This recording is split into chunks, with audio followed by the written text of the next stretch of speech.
समझ लो, कभी कभी एक ही नंबर पूरी कहानी बता देता है। जनवरी 2026 में दुबई के 827 होटल्स 86% ऑक्यूपेंसी पर चल रहे थे। यह सिर्फ एक स्टैटिस्टिक नहीं था, यह एक सिग्नल था।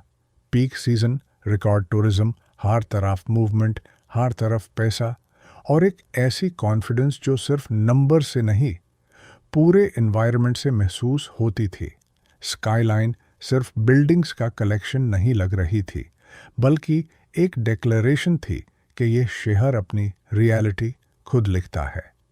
लोग दुनिया के हर कोने से आ रहे थे, यूरोप, एशिया, अमेरिका, और हर अराइवल के साथ यह बिलीफ और स्ट्रांग होता जा रहा था कि दुबई एक ऐसी जगह है जहां ग्रोथ रुकती नहीं, जहां स्लोडाउन सिर्फ टेम्परेरी होता है, और जहां रिस्क का कॉन्सेप्ट ऑलमोस्ट इररिलेवेंट लगता है।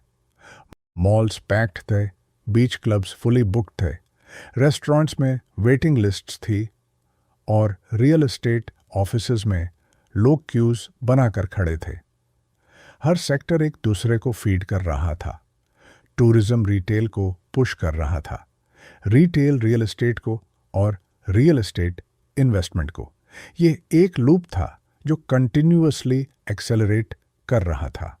लेकिन फिर सिर्फ 6 हफ्ते गुजरे और वही नंबर 86% ऑक्यूपेंसी सीधा गिरकर 15 से 20% के दरमियान आ गया।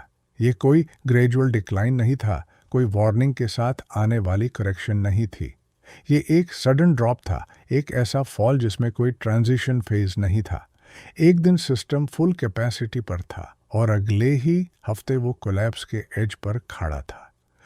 होटल मैनेजर्स के लिए ये सिर्फ बिजनेस का इशू नहीं था, ये साइकोलॉजिकल शॉक था। लॉबीज जो कल तक क्राउडेड थे आज खाली थे। स्टाफ जो कल तक ओवरवेल्म था अब आइडल खड़ा था। एलिवेटर्स जो कंटिन्यूअसली मूव कर रहे थे अब रुक रुक कर चल रहे थे। दुबई मरीना, जहां रात को लाइट्स और लाइफ एक साथ फ्लो करती हैं, वहां एक अजीब सी खामोशी आने लगी। डाउनटाउन, जहां बुर्ज खलीफा के नीचे हर वक्त लोगों का रश होता है, वहां फुट ट्रैफिक विजिबली कम हो गया। पाल्म जुमेरा, जहां लग्जरी का मतलब ही एक्सक्लूसिविटी है, वहां कैंसलेशंस का सिलसिला इतनी तेजी से स्टार्ट हुआ कि सिस्टम्स उसे ट्रैक करने में भी स्ट्रगल कर रहे थे। फिर प्राइसिंग कोलैप्स हुई, और ये सबसे क्लियर सिग्नल था कि सिचुएशन कितनी सीरियस हो चुकी है। वॉल्डोर्फ एस्टोरिया, जहां एक रात $800 की होती थी, अब $255 पर आ गई। पार्क रीजस ने $236 से गिरकर $76 कर दिया। ये सिर्फ डिस्काउंट्स नहीं थे, ये डेस्परेशन का इंडिकेशन थे। होटल्स डिमांड क्रिएट करने की कोशिश कर रहे थे, लेकिन जब डिमांड एग्जिस्ट ही ना करे तो प्राइस कट सिर्फ एक टेम्पररी इल्यूजन बन जाता है। कुछ होटल्स ने अपने फ्लोर्स बैंड कर दिए, कुछ ने पूरे विंग्स क्लोज कर दिए, और एक्सप्लेनेशन दिया गया, स्केड्यूल्ड रेनोवेशन। लेकिन इंडस्ट्री के लोग समझ रहे थे कि यह रेनोवेशन नहीं है, ये सर्वाइवल स्ट्रैटेजी है। और फिर वो मोमेंट आता है जो पूरी स्टोरी को डिफाइन करता है। फरवरी 28, 2026, वो दिन जब सिस्टम का एक इनविजिबल पिलर टूट गया। 2 दशकों तक दुबई एक ऐसी असम्पशन पर ऑपरेट कर रहा था जो कभी ओपनली डिक्लेयर नहीं हुई, लेकिन हर डिसीजन उसे रिफ्लेक्ट करता था कि चाहे रीजन में कुछ भी हो जाए, दुबई सेफ रहेगा। ये बिलीफ सिर्फ परसेप्शन नहीं था, ये इकोनॉमिक मॉडल का कोर था। हर प्रॉपर्टी डील, हर इन्वेस्टमेंट, हर रिलोकेशन डिसीजन इस एश्योम्पशन के ऊपर बिल्ड था कि यहाँ स्टेबिलिटी परमानेंट है। लेकिन जब यूएस और इजरायली स्ट्राइक्स ने ईरान को टारगेट किया और रिटेलिएशन में मिसाइल्स और ड्रोन्स यूएई तक पहुंच गए, तब पहली बार यह इल्यूजन ब्रेक हुआ। डिस्टेंस जो लोगों को सिक्योरिटी का एहसास देता था, वो सडनली इरेलेवेंट हो गया। जो चीज़ थियोरेटिकली पॉसिबल थी लेकिन प्रैक्टिकली इग्नोर की जाती थी, वो रियलिटी बन गई, और मार्केट्स ने इंस्टेंटली रिएक्ट किया। दुबई फाइनेंशियल मार्केट को मार्च 2 और त्रॉस को बैंड कर दिया गया।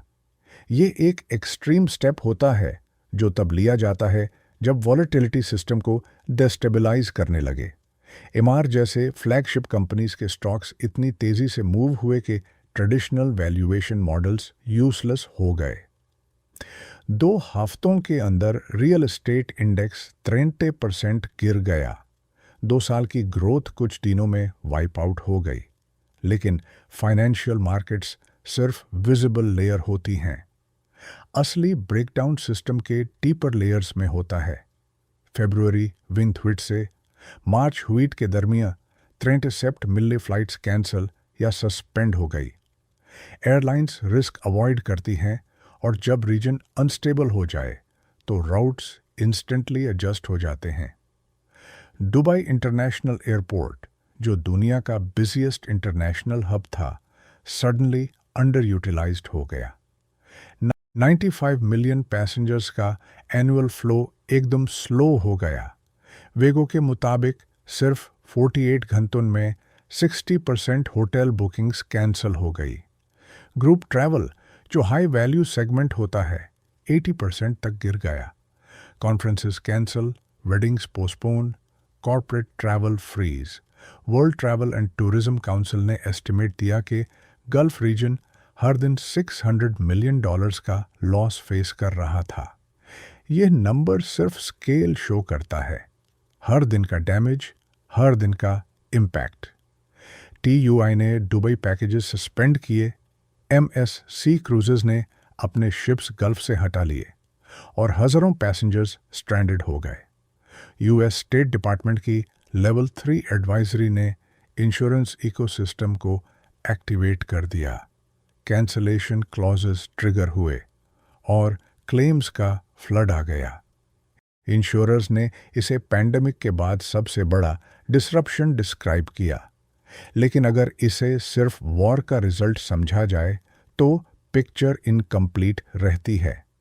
रियलिटी ये है कि दुबई का सिस्टम पहले ही प्रेशर में था। ग्रोथ स्ट्रांग थी, लेकिन उसके नीचे इम्बैलेंस बिल्ड हो रहा था। 2024 और 2025 में रिकॉर्ड प्रॉपर्टी ट्रांजैक्शंस हुए, हंड्रेड्स ऑफ बिलियंस दिरहम्स, लेकिन साथ ही cost of living rapidly increase हो रही थी। 2020 से 2023 के दरमियान रेंट्स 80% तक बढ़ गए। एक simple 1 bedroom apartment city centre में $2,000 पर मंथ क्रॉस कर गया। एक एवरेज फैमिली के लिए एक्सपेंसेस इतने बढ़ गए कि अफोर्डेबिलिटी एक रियल इशू बन गया। यह सबसे क्रिटिकल पॉइंट है, क्योंकि कोई भी शहर सिर्फ हाई नेटवर्थ इंडिविजुअल्स से सस्टेन नहीं होता। उसे एक बैलेंस्ड पॉपुलेशन चाहिए होती है।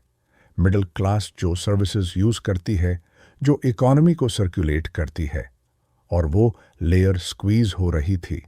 UBS ने दुबई को real estate bubble risk category में प्लेस किया और फिच ने करेक्शन फोरकास्ट की।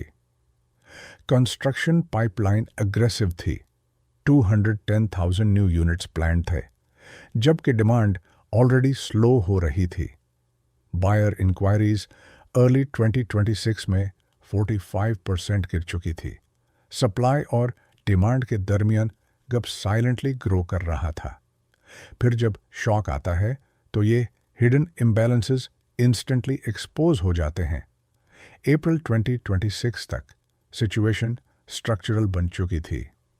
एक्सपैट्स सिर्फ टेम्पररी विजिटर्स नहीं, बल्कि परमानेंट रेजिडेंट्स भी दुबई छोड़ने लगे। UK रेजिडेंट्स का लगभग एक हिस्सा ऑलरेडी जा चुका था। ये वो लोग थे जो हाई स्पेंडिंग करते थे, जो रेस्टोरेंट्स, रिटेल, एंटरटेनमेंट और सर्विसेज को सस्टेन करते थे। उनके डिपार्चर का इम्पैक्ट डायरेक्ट नहीं, लेयर्ड होता है। जब स्पेंडिंग बेस श्रिंक होता है तो पूरी इकोनॉमी कंप्रेस होती है।